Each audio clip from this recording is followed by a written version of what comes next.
বদরে খতম হয়ে গেছে তার ছেলে ইকরামা ইবনে আবু জাহেল রাদিয়াল্লাহু তাআলা আনহু, কারণ তিনি ইসলাম কবুল করেছিলেন। সারা জীবন নবীর বিরুদ্ধে তার ছেলেও বিরোধিতা করেছেন, কিন্তু আমার নবীজি মক্কায় ঢোকার সঙ্গে সঙ্গে বলেন ইকরামাকে মাফ করা যাবে না।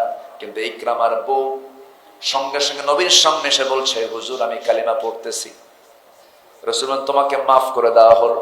হুজুর আমার স্বামী ইকরামা আবু জাহেলের সন্তান, সে যদি কালিমা পড়ে মুসলমান হয় আপনি তাকে মাফ করবেন কিনা?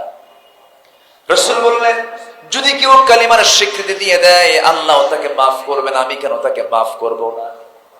জোরে বলে সুবহানাল্লাহ, জোরে বলে সুবহানাল্লাহ। ইকরামা নবীজির ভয়ে শত শত মাইল অতিক্রম করে সুদূর পর্যন্ত চলে গেছে, অনেক দূর পর্যন্ত সীমান্ত এরিয়াতে চলে গেছে। সীমান্ত এরিয়ায় সে এক দেশ থেকে আরেক দেশে যাওয়ার জন্য একটা নদী তাকে পার হতে হবে। নৌকার মাঝিকে বলতেছে, নৌকার মাঝি আমি এই দেশে থাকবো না, ওই দেশে চলে যাবো, আমাকে একটু পার করো, কত টাকা নিবে আমি তোমারে দেব। নৌকার মাঝি বলে, পৃথিবীর কোন টাকা দিয়ে আর শত্রুকে পার করবো না, তুই যদি একটাবার কালিমার ঘোষণা দিস তোরে মাফ করে দেব। সুবহানাল্লাহ। ইমানদারকে টাকা দিয়ে কেনা যায় না, ইমানদারকে দুনিয়ার কোন লোভ দেখায় কখনো কেনা যায় না। সঙ্গে সঙ্গে ইকরামা লজ্জিত হয়ে বলল, আহারে এই প্রত্যন্ত অঞ্চল পর্যন্ত ইসলাম পৌঁছে গেছে, বউটা খোঁজে বের হয়ে গেছে, রাসূল তো মাফ করে দিবেন।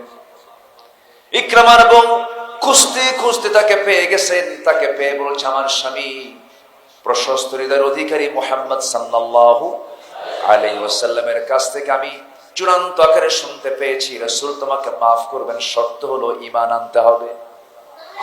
আমার নবী ওইদিকে বলে ফেললেন, সাহাবীরা শোনো, ইকরামা আমার সামনে হাজির হবে, কিন্তু কেউ তোমার ইকরামাকে তার বাবার জন্য গালি দিবা না।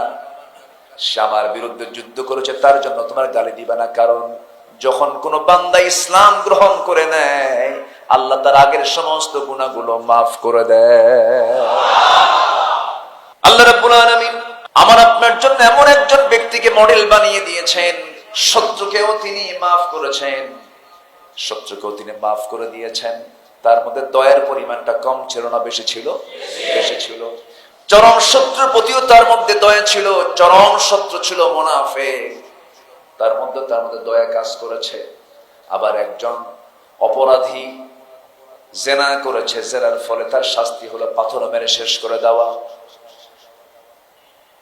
ওই মহিলাকে নিয়ে বুক পর্যন্ত পুঁতে রেখে যখন পাথর মারতেছিল, পাথরের আঘাত সহ্য করতে না পেরে সেখান থেকে উঠে দৌড় মারতেছিল। আবার তাকে ধরে এনে তাকে রজম করে দুনিয়া থেকে বিদায় করা হলো। এমন বর্ণনা নবীর সামনে যখন দেওয়া হলো, রাসূল বললেন, ও সাহাবীরা, সে যখন সহ্য করতে না পেরে উঠেই যাচ্ছিল, তোমরা তাকে কেন ছেড়ে দিলা না? মানে দয়া, মানে কি দয়া, তার মধ্যে দয়া মায়া বেশি কাজ করত। নবীজির বিরুদ্ধে সারা জীবন আবু জাহেল বিরোধিতা করেছে,